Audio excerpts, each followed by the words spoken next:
The unprecedented pace of disruption and uncertainty makes leadership more relevant today than ever before. It is not position or power, but your leadership skills that help you to think in unique, creative ways. When faced with a crisis, a leader is forced to think and make critical decisions. A leader who empowers a team and gives employees accountability increases the effectiveness of an organization. John Maxwell says leadership is influence, nothing more, nothing less. Warren Bennis says leadership is the capacity to turn vision into reality. And Bill Gates says, as we look ahead into the next century, leaders will be those who empower others. Today, I have the honor of welcoming John Mahan. John Mahan, PMP, is a sought-after instructor, international speaker, and award-winning consultant.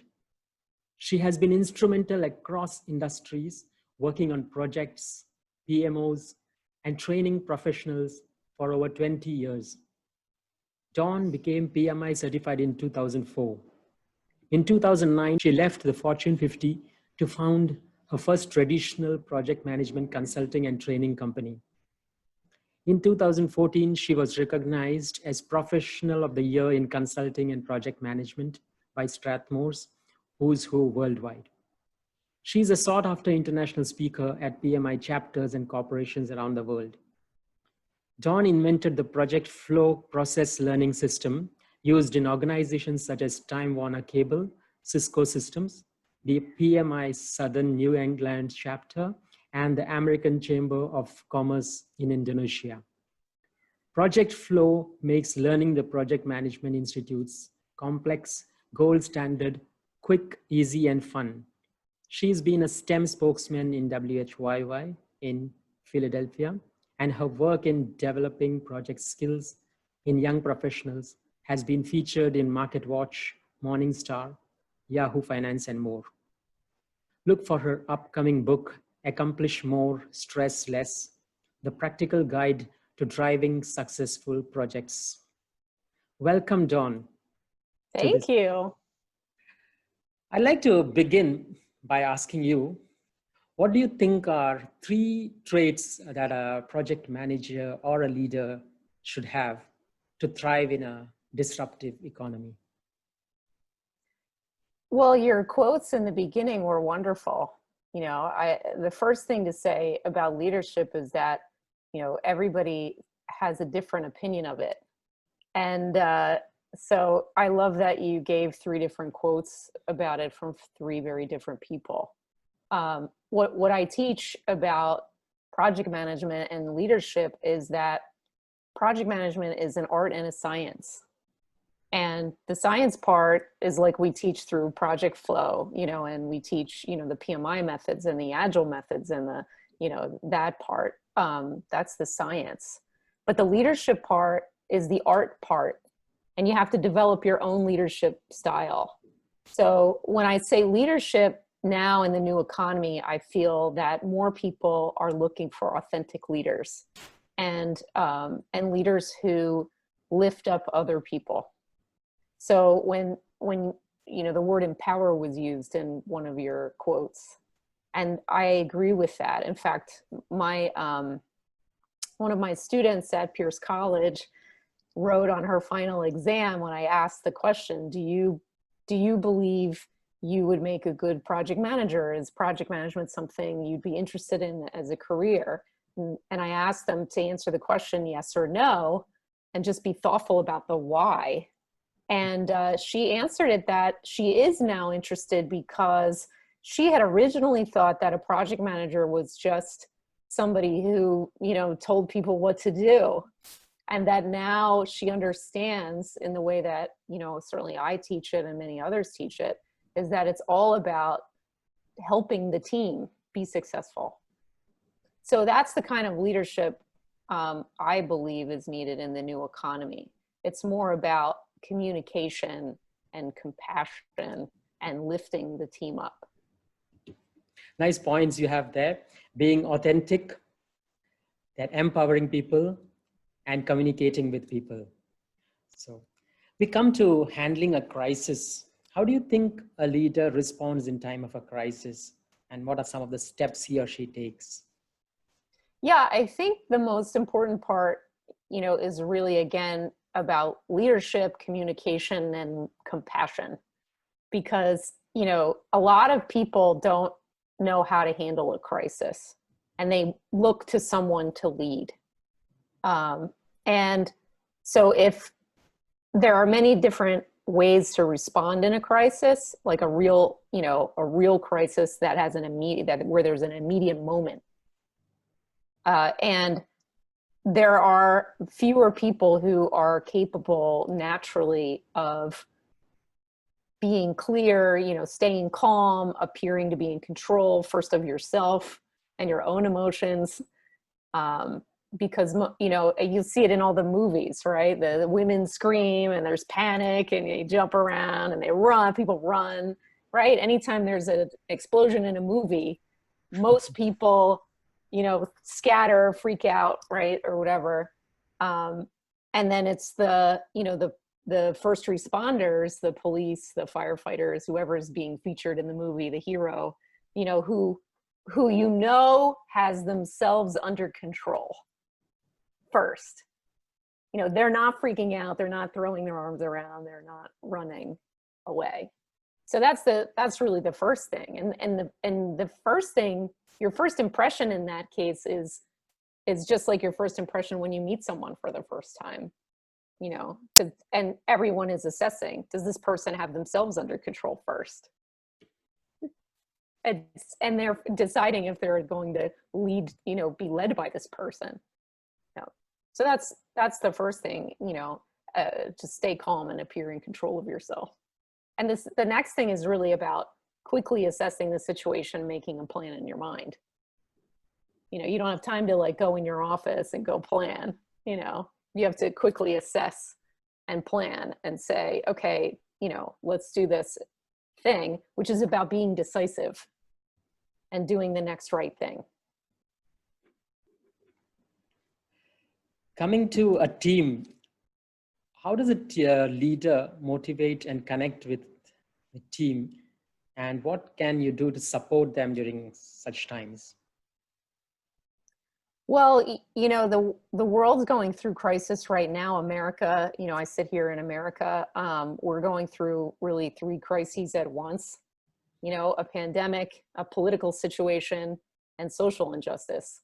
And all of these things are overlapping, and it's a very hard time in America right now. And so again, I would offer how you keep a team motivated and connected is through leadership, communication, and compassion. And empowering them and trusting them that, they're doing their jobs from home.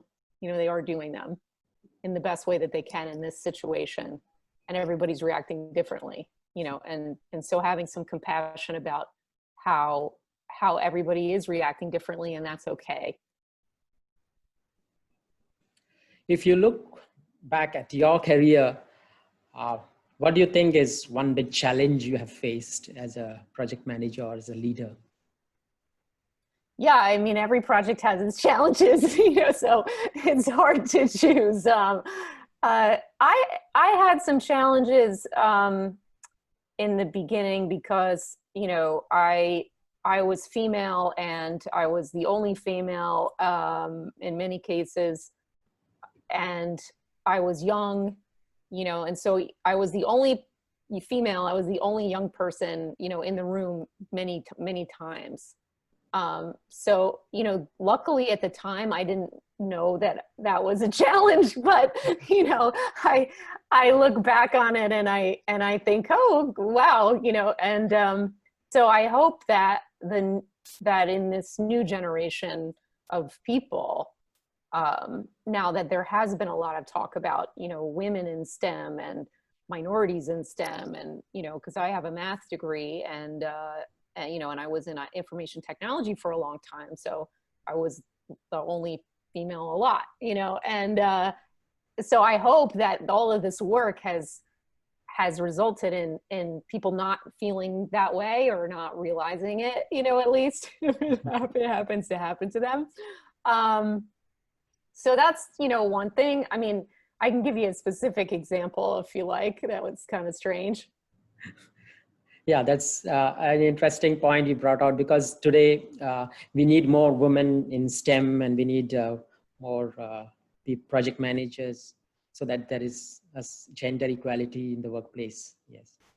I have found something interesting, and I know one of the chapters in Asia had a conversation about this at one of the chapter meetings, which I was thinking about it at the same time. So it's amazing how connected we can be, and that is, that there are many women in project management, and many of the women, and I think that this happened to me. A lot of the women get tapped if they are in technology to become project managers, which is fascinating. Exactly. Yeah, so that's wonderful. I think that's wonderful. I mean, it happened to me that way. I think it was more about my age than my gender at the time, but it may have been both. And I feel grateful, to have been given that opportunity, because I think many people I didn't know what project management was when I was in college. I had never heard of it before, and it happened I call it, we call it oftentimes the accidental project manager. I was an accidental project manager at first. I didn't try to become a project manager. I got, tapped on the shoulder and said, I need you to lead a project. I'm like, what? Yeah. Today, we are moving from a localized setting to a virtual setting. We have so many tools, Zoom, like we are using now, Skype, WhatsApp, and Slack. So how does a leader lead effectively in a virtual workplace? Yeah, I've been fortunate enough to be outside of the normal sort of, the Fortune 50, Fortune 500 for 10 years. So I've been leading virtual meetings for a long time. So I find, and nobody asked me this 10 years ago, right? You figure it out. So I find that, it has to be very similar to how you lead an in-person meeting, only with a few key twists. One is you just like in an in-person meeting, people are late coming in, they're running from the last meeting, they're whatever, people are probably going to be late coming into your virtual meeting too. So you have to bake that into the agenda. Somebody has a technology problem, they're coming from the last meeting, they haven't had a break all day, whatever it is. So it's same thing happens in in-person meetings as virtual meetings there. Another thing that, is a little harder though, is if people don't have their cameras on and you can't see their faces. Mm-hmm. So I really, back when there were no cameras like this, 10 years ago, really, nobody had this capability then. You had to just listen to voices. So you had to ask, you had to call people out. Hey, Bob, right, Jane, we haven't heard from you yet. I just want to check in. What do you think? Is there anything that we're missing, or how do you feel about the approach we're taking? You just want to make sure that, I hear from you and get your thoughts. So you can, if people aren't turning their cameras on, and there are a lot of people that are resisting this. I was one of those people resisting the cameras. I don't like to see myself on camera.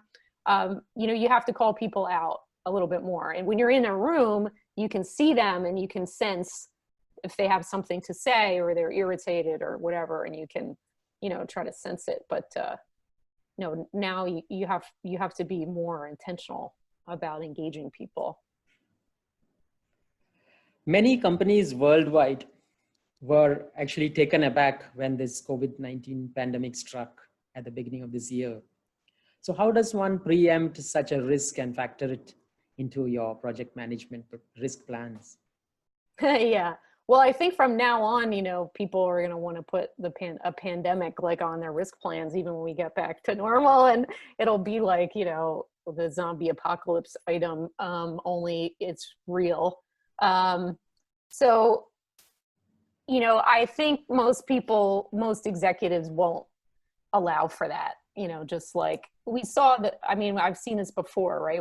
And you have too. We've seen the bird flu. That was a big thing. That same thing happened. I mean, it was the same thing, right? Essentially, that did what it did to projects. The same thing. So we've seen this movie before in projects, and I think most executives will just say, yeah, I know it could happen again, but what we have to do is, we have to move on, and then we just have to adjust if it happens. And so then on your risk plan, you identify the risk and you say the decision was made by, officer so-and-so, and we'll deal with it if it happens. That's all you can do. Yeah. I mean, there are places where you have, I think, a lot of earthquakes and cyclones and tsunamis, and some companies are better prepared. I would say they have business continuity plans and disaster recovery plans, but some are like surprised. I mean, they don't Right. prepare for these things. Yeah, that's how you're surprised. Yeah, that's right. Yeah, I mean, to the extent that operations can do a project to say, if we come back in the office, let's make sure that this is added to our disaster recovery plans. That the disaster is everybody has to work from home again. How to make that easier, faster, cheaper, smoother. Definitely, but that to me, that's a project. To say, let's decide. Let's make the decision now. If this were to happen again, what will we do? Make that plan. Let everybody know so that everybody knows there is a plan. And then declare victory at the end of that process to say, we decided, we've communicated it, we put it on the shelf, everybody understands what the plan is. Done. Declaring victory, right? And then you just wait, and if it happens again, God forbid, I hope not, it never happens again, but for another 100 years, and but people will feel better if there is a plan. Yeah. What do you see as a future for project managers in the coming year? The future for project managers, I just did a little talk on this. I think project managers need to become distinct or become extinct.